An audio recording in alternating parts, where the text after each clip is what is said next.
Let's bring in Kentucky GOP Senator Rand Paul, member of the Senate Homeland Security and Governmental Affairs Committee. Good morning to you. Good morning. Thanks for having me. You're welcome. What do you make of all this new information? Well, to me, I think it amounts to sort of illegally eavesdropping on someone for political purposes. People say, oh, it's not against the law to unmask someone. Well, actually, it is if it's for political purposes. So that's what needs to be investigated. What I want to know is what possible national security reason would there be to unmask Flynn? They listened to the conversation. They obviously know who it is because they probably recognize his voice or he introduces himself, and he talks to the Russian ambassador. And so they probably talk about a wide range of issues between Russia and the United States. I haven't seen the transcript of this. But the question is, what could they possibly think? Was Flynn saying, oh, we're going to do something that was illegal or that would threaten our national security? And why was everybody in the Obama administration listening to the phone call and finding out and knowing that it was General Flynn? Now, the fact that Joe Biden did was very poor judgment, but I think it was also an abuse of power.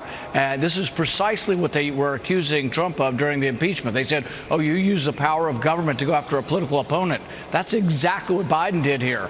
In a partisan way, he went after a political opponent, a high-ranking official of a new administration of the opposite party. So I think it's a devastating abuse of power. So, Senator, I just don't know how it works. Maybe you could tell me. If I want to unmask somebody and I was in the Obama White House or the Trump White House, do I have to give you a reason in that paperwork to formally get it? Or because of my rank or because of my position, do I just get that?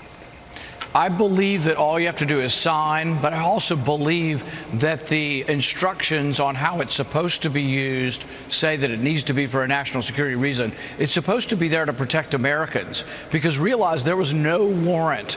They did not go to a judge and say, we want to listen to General Flynn. They went to a secret, probably the Foreign Intelligence Court, to say we want to listen to the Russian ambassador. I'm fine with that. But a lot of ordinary people talk to the Russian ambassador. I've talked to the Russian ambassador. Half of the Senate has talked to him. That doesn't mean just because someone is spying on the Russian ambassador, maybe that's fine, doesn't mean you can listen and then take parts of the phone call that are private and reveal them and do something with them. And that's what they did to Flynn. So I think it was illegal. It was an illegal eavesdropping. And I think it was done for political purposes, which makes it even worse. Sure. Well, if you've talked to the Russian ambassador, I'm sure you've thought, I wonder who's got my name under a redaction somewhere. Senator, you mentioned Joe Biden, and you're talking about, what could have happened back then. A couple of days ago, he was over on ABC, and George Stephanopoulos asked him about Flynn, and the former vice president gave two answers in less than 1 minute. Watch this. So what did you know about those moves to investigate Michael Flynn, and was there anything improper done? I know nothing about those moves to investigate Michael Flynn. I do want to press that. You say you didn't know anything about it, but you were reported to be at a January 5th, 2017 meeting where you and the president were briefed on the FBI's plan to question Michael Flynn. I thought you asked me whether or not I had anything to do with him being prosecuted. Okay. I'm sorry. I was aware that they asked for an investigation, but that's all I know about it. Well, that's all he knew on Tuesday, Senator. What's interesting is now that you look at things, on that particular day when he was in the Oval Office, that was the same day the Chief of Staff, McDonough, had requested and apparently got the unmasking of Mr. Flynn. That's also the same day that Sally Yates was going to tell the president about the phone call, but the president said, hey, I got to tell you about a phone call. He already knew. Are we starting to connect some of these dots? Well, Steve, I think when Joe Biden comes on Fox and Friends the next time and you ask him about the unmasking, he'll probably explain why this was all appropriate. See, that would have been a good question for Stephanopoulos. He should have asked, did you unmask him before this came out? And then we would have known whether he was going to lie or not about the unmasking. Because I have a feeling he would have dissembled, nice way of saying lied, about the unmasking, too, until he was caught. But this is a big thing. The entire inner circle was listening to this phone call, not for national security reasons. They were listening to it because they wanted to do anything they could do to damage the incoming administration.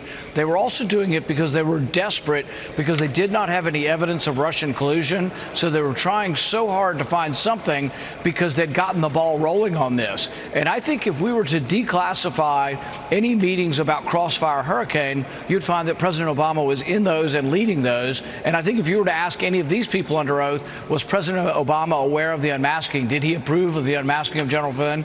I think you'll find this goes to the very top. And this is really scary that they were using the entire enormously powerful apparatus of our intelligence community to use it against a political opponent. That's why I'm fighting in the FISA court or in the FISA reform today to say that Americans and political campaigns should not get caught up in this. We should exempt Americans and not use the secret court on Americans or political campaigns. So the I want to go acting back and see. I want to. Go ahead, I'm sorry. Brian. Go ahead. So the No, go acting ahead, DNI, okay, thanks. The acting DNI, Rick Grinnell, he has declined the invitation to testify about the unmasking in front of Congress. He does say he's going to continue to be transparent. Why did he decline that invitation? Well, I think what's most important is to ask, or to actually compliment him for bringing sunlight to this. Had he not declassified this, we'd have never known it. And I think the big thing about classification is it's not about secrets.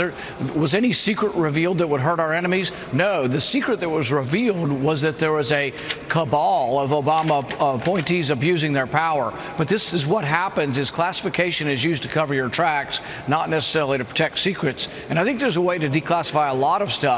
And we've never had a president who came in who had people around him motivated to do it because that president had been abused by the intelligence community. So this is a real chance for reform, because I think if you ask most of your viewers, should we let this secret court investigate political campaigns again?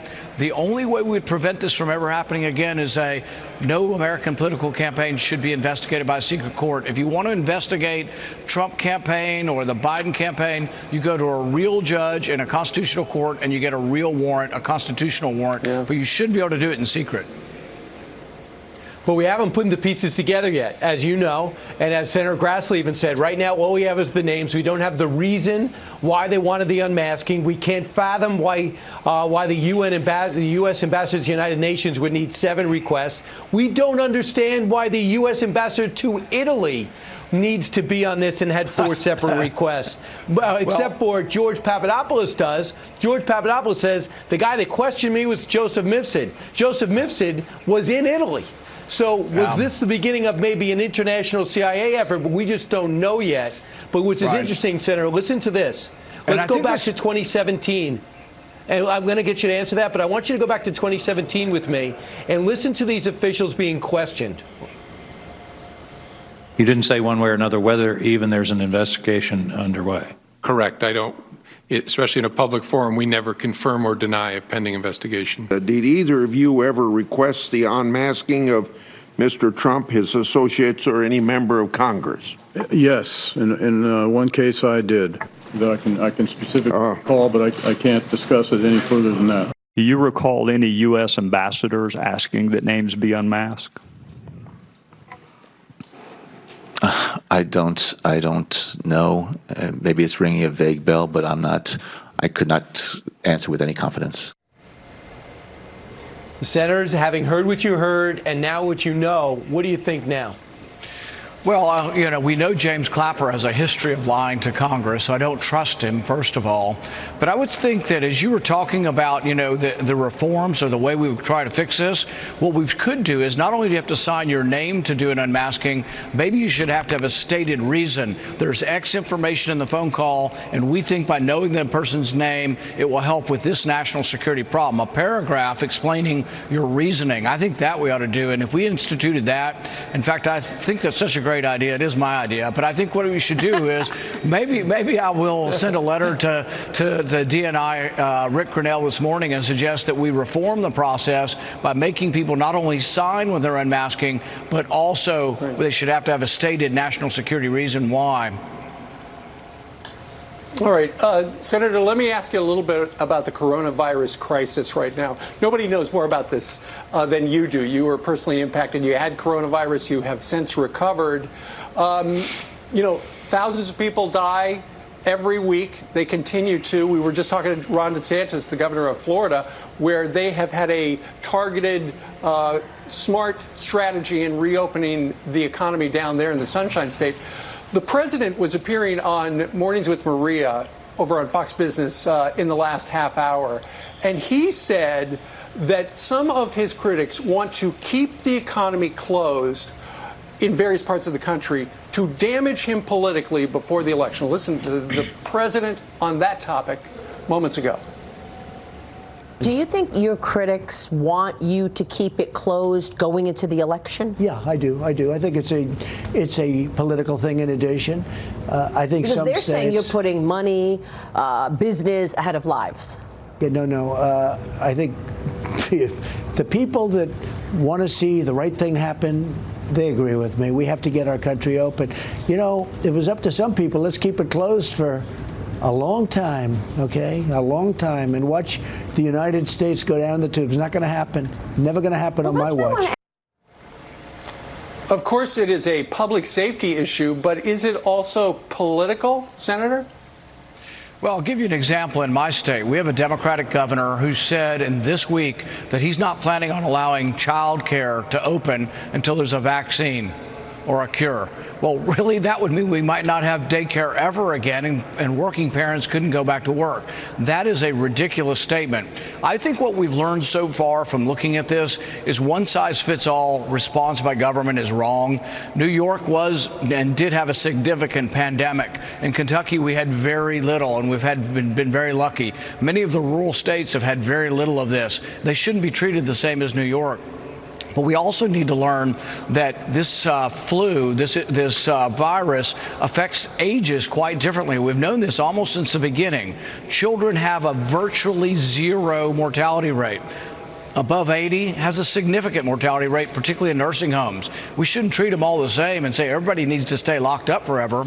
In fact, I think Sweden is actually doing the right thing in the sense that they kept their kids in school. Now, we kept our kids out for a half a semester.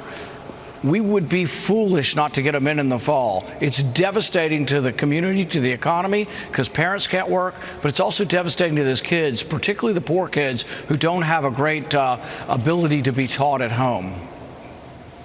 All right. Thank you so much for being with us, Senator. Thank you.